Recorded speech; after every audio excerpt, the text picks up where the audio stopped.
Let me just say, I do wish that I didn't get upset over things back then. Being frustrated and feeling betrayed are no excuse to let my emotions take over and raise my voice. I should have been the bigger person, swallowed my pride, and reasserted my goals and my intentions in response. Love can make us do silly things like venting to a film crew, but we live and we learn. Not only looking forward to watching the rest of the effects of Sophie's mum's visit tonight, but let's talk about it when I go live on Instagram Tuesday night at 7 p.m. Central Time. Rob the knob. Now, listen, when it comes to this live stream, I have not come across it. So I don't believe he actually went live, to be honest with you. Because I definitely didn't get no notification about it. And I didn't see no one else uploading about it, you know what I mean? But if there is one somewhere, please do let me know where it is so I can check it out. And we can hear exactly what Rob had to say based on what he's saying here, right now. But it is quite interesting, isn't it? How Rob had the audacity. Yes. He has the audacity to start off by saying, let me just say, I do wish that I didn't get so upset over things back then. Really? I mean, listen, you are a man that is 32 years of age. Listen, you might even be 33 based on when this was filmed. You're telling me it's taking you that long to realize that sometimes you shouldn't get that upset just because of your emotions? You're telling me you're only realizing that now? But at the same time, am I surprised? I mean, I can't be surprised because this is a man that thought it was okay to bring a 23-year-old woman to his home, a home that isn't necessarily a home, that with all disrespect, you know, a home that is pretty much, listen, I don't know whose living situation is worse, Rob's or Clayton's. Clayton has his mom living in a freaking closet with a bunch of animals. But of course, Clayton's home has, you know, more space in it. Obviously, you know what I mean? It's got a bathroom inside. So I guess it's not as bad as Rob's. And let's just let that sink in. If Rob is watching this, let this sink in. Just think about it this way, okay? You are in a situation where your living situation is worse than Rob's. No, it's worse than Clayton's. Why would you think any woman would be more than happy to come into that type of living situation? Now, don't get it twisted. If he was a younger guy, still finding his feet, a bit different conversation, but he's not a younger guy. He is a guy that is legit 30 plus, a guy that should have had certain things in order. Not everything has to be in order, but at least make sure your living situation is applicable. But nonetheless, though, at the end of the day, when it comes to Sophie, he knows what Sophie's like. He knows what she wants. But you know what's so funny though? This whole season, Rob has made a big issue, okay, about the fact that Sophie comes from a, you know, richer background. She comes from a bourgeois background and he comes from nothing and he's had to work his way up. But you know the thing that I find quite interesting?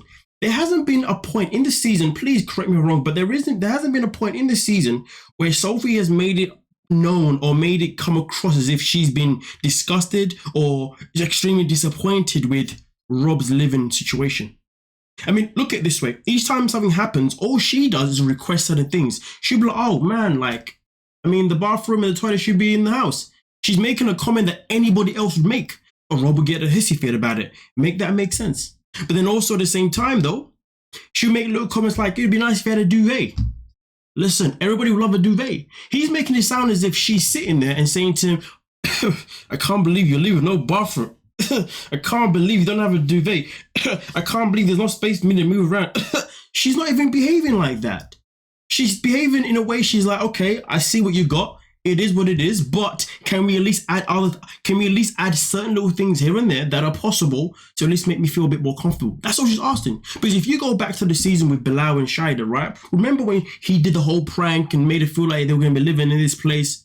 You remember the way she behaved, especially when he picked her up at the airport and, you know, she was upset with the fact that the van was messy, you know what I mean, and da-da-da. But at the same time, though, she did say that, well, despite the fact I'm not happy with the living situation, I'm going to get on with it, you know what I mean? Obviously, it was a bit different because obviously Bilal, she knew that this guy was, But either way, though, all I'm saying is this, is that everything that Robbie's talking about is all in his freaking head. He's sitting there talking about all these things. Being frustrated and feeling betrayed are no excuse to let my emotions take over and raise my voice. You've raised the voice the whole season. And if you haven't raised the voice, you walked away like a little baby. You're grown enough to know it's not to raise your voice. You're grown enough to know not to walk away.